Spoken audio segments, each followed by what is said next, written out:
रुपए की रोटी तो आप अपने घर में पका के खा रहे हैं, और उसके साथ हमारे देहात में तो वो प्याज के 4 वो रखते थे, मतलब प्याज 4 रखते थे और उसके साथ रोटी खा लेते थे।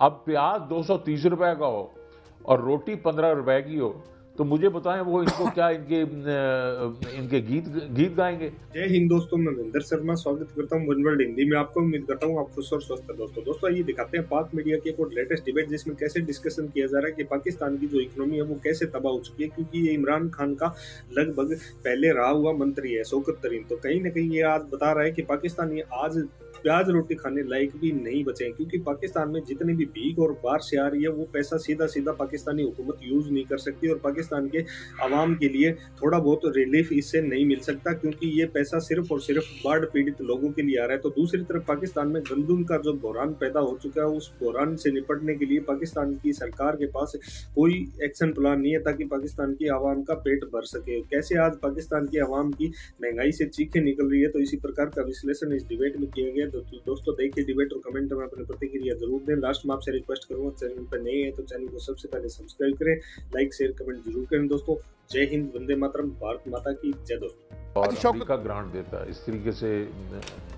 जी शौकत तरीन साहब, ये जो तस्वीर बन रही है, मैं चाहूँगा कि क्योंकि जाहिर है आपका एक सियासी डायमेंशन भी है और मईशत और सियासत जुड़े हुए हैं, ये जिस किस्म की महंगाई आ रही है, आप क्या समझते हैं कि जो कुर्बतें हैं इस वक्त ताकतवरों की इस हालिया हुकूमत के साथ, इस पे क्या असरात पड़ेंगे और आने वाले दिन आपको कैसे नज़र आते हैं? क्योंकि मैं देख रहा हूँ जहाँ इंडस्ट्री ठप हो रही है, बहुत से एहतजाज शुरू हो गए हैं पीटीआई से अलग ही। बंदरगाह देख लें, हमारी गवादर की देख लें, फाटा देख लें, कराची देख लें। How do you look at the political situation? इस मैशत का सियासत पे क्या असर पड़ेगा? सियासत पे तो बहुत बुरा असर पड़ रहा है ना, इसीलिए तो ये लोग इलेक्शन नहीं करवा रहे। देखिए जी, इन्होंने जो है, इनको ख्याल ही नहीं था कि हम जो है ये जो मिस एडवेंचर पे चल पड़े हैं, ये आए तो किसी और चीज़ के लिए थे। और वो आपको वो भी मालूम है, वो जो सारे इनके लॉज शॉज चेंज चूंज करके इन्होंने जो भी किया, लेकिन अब वो इकॉनमी इनसे नहीं संभल रही। अच्छा, महंगाई जो हो गई है, मई से जो महंगाई बढ़ना शुरू हुई है, तो अब वो पॉलिटिकली इनके लिए टेनेबल नहीं है, क्योंकि इन्होंने 2 इलेक्शंस करवा के देख लिए हैं। जुलाई 17 का इलेक्शन किया और फिर बाद में जो अक्टूबर में इलेक्शन हुए हैं उसमें इन्होंने देखा कि 75% जो है वो मतलब सीटें इमरान खान लेके जा रहा है। तो अब इनके लिए एक वो जो है कि अब ना ये उगल सकते हैं या ना ये निगल सकते हैं। अब ये इनका सिर्फ ये है कि उम्मीद ये है कि भाई थोड़ी जितनी हम डिले कर लें, जितनी डिले कर लें, उससे क्या हो सकता है इन्फ्लेशन कम हो जाए और हमारी बचत हो जाए। मेरा नहीं ख्याल कि ये होगा।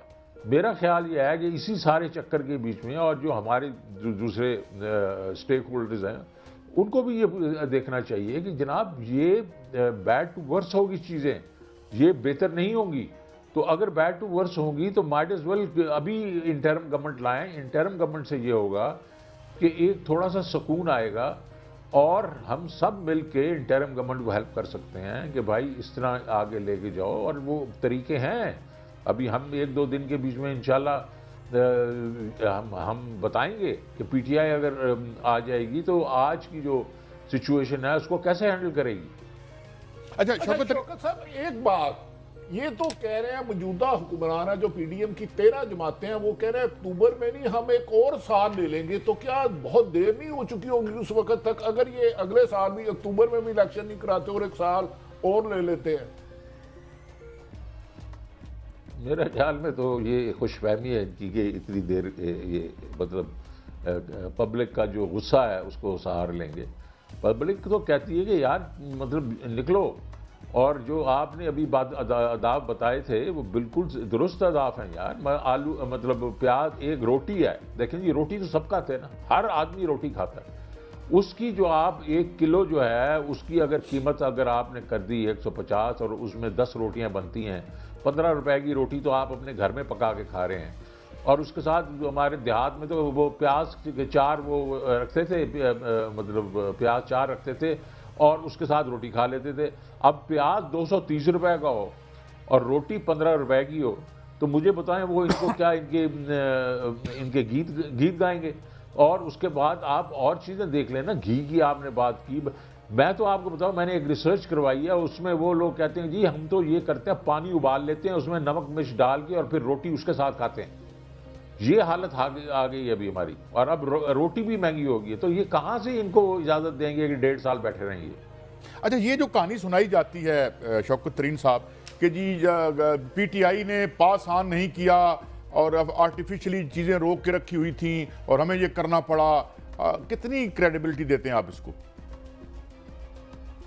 मैंने तो सिर्फ बार बार लोगों को कहते हैं, एक तो हमने वाइट पेपर छापा है, दूसरा हम बार बार इनको कहता हूँ कि जनाबे वाला ये अपने आप को खुशफहमी में मन रखें। आपने खुद ही मई की 22 तारीख को आपके आने के 1.5 महीने बाद आपने जो अहदाफ हमारी जो परफॉर्मेंस के दिए हैं आपने खुद दिए हैं, वो पिछले 17 साल में नहीं थे। आखिरी 2 साल हमारी जो परफॉर्मेंस थी, तो हमने जो परफॉर्मेंस की वो तो आपने खुद अपने दस्तखत से आपने छापी है।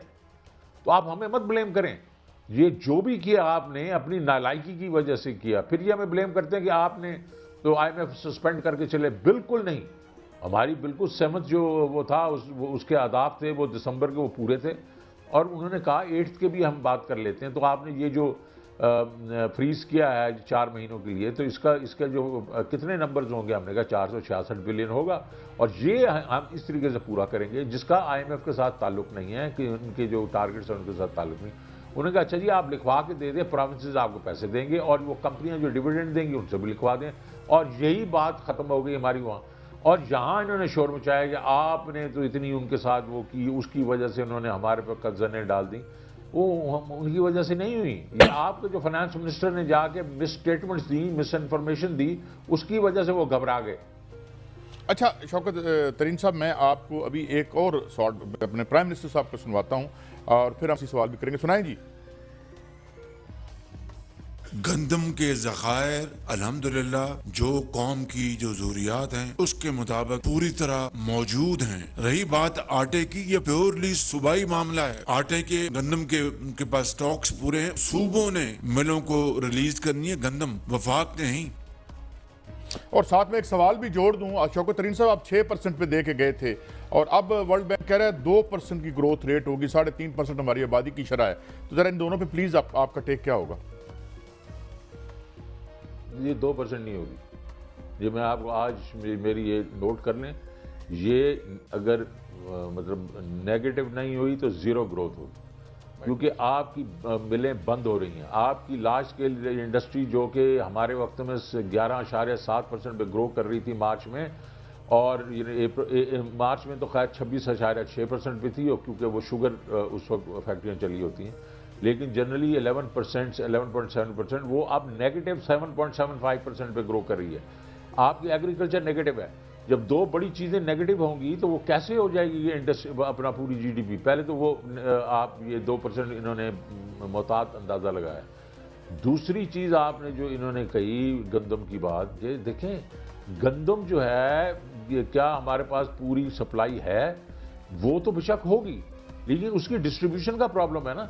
अगर आप वक्त पे डिस्ट्रीब्यूशन नहीं कर रहे और लोग जो हैं वो उसको होल्ड करके और वो जाके उसके कीमतें बढ़ा के चढ़ा के वो बेच रहे हैं लोगों को, तो वो फिर किसका कसूर है? वो मैंने वो पहले कहा, प्राइस मॉनिटरिंग कमेटी अगर मिले, हर हफ्ते मिले, तो वो प्रोविंसेस को भी कान खींच सकती है। वो मतलब यह है कि आपके वो देख सकती है कि रिलीजेज हमारे वक्त में जो पंजाब है वो कुछ 24,000 टन कर रहा था हर हफ्ते, इसी तरीके से KP कर रहा था कोई 4,000 टन, इसी तरीके से सिंध कर रहा था कोई तकरीबन मेरे ख्याल में 10 से 12,000। वो हम हर चीज़ को देखते थे। अब वो चीज़ें नहीं देखी जा रही। जब वो आप तो मैनेज नहीं करेंगे तो यही होगा ना। अच्छा शौकत साहब, ये रहनुमाई फरमाया, अब थोड़ा सा सियासत की तरफ आ जाते हैं। आपने माशियत पे तो बड़ी अच्छी नजर आ रही। एक साबिक वज़ीर आज़म इमरान खान साहब कहते हैं जब रजीम चेंज का इशू आया तो उन्होंने आपको बाज़ लोगों के पास भेजा और उन्हें बताए। और दूसरी आजकल खबरें चल रही हैं कि बाज़ हल्के माशी एक्सपर्ट को बुला के मशावरत कर रहे हैं। क्या आपसे भी मशावरत की गई इन हालात से निकलने के लिए मौजूदा वो क़यादत में? और दूसरा, जो माजी में आपने क्या कहा था, उनका क्या रिएक्शन था? नहीं, मैंने उनसे बात की। मैंने कहा जी बहुत अच्छी इकॉनमी चल रही है, मतलब हमने मुश्किल हालात में संभाली है, और अभी हमारी ग्रोथ हो रही है, और ये सुपर साइकिल की जो हमें हेडविंड्स आई हैं उसमें भी हमने इसको कंट्रोल किया है, लेकिन ये पॉलिटिकल अनसर्टिनिटी को नहीं बर्दाश्त कर सकेगी। और उन्होंने इससे एग्री किया कि, और मैंने उनका पूछा कि भाई इसका क्या मतलब है। मैंने कहा इसका मतलब यह है कि आपको पॉलिटिकल कंटिन्यूटी रखनी पड़ेगी। तो उस पर उन्होंने बिल्कुल एग्री किया। तो दूसरी आपने अभी बात की कि मुशावरत, मेरे से कोई मुशावरत नहीं हो रही, मुझे तो अपोजिशन समझा जाता है। अच्छा, जो पहले बात हुई आपकी, किन से बात हुई, साल डार साहब से या किन से, किसी खास हल्के से, अहम लोगों से? नहीं, मैं डार साहब तो उस पिक्चर पे ही नहीं थे। मैं तो इनसे बात ही नहीं कर रहा हूँ। मैं आपको मुख्तदर जो इदारे हैं उनकी बात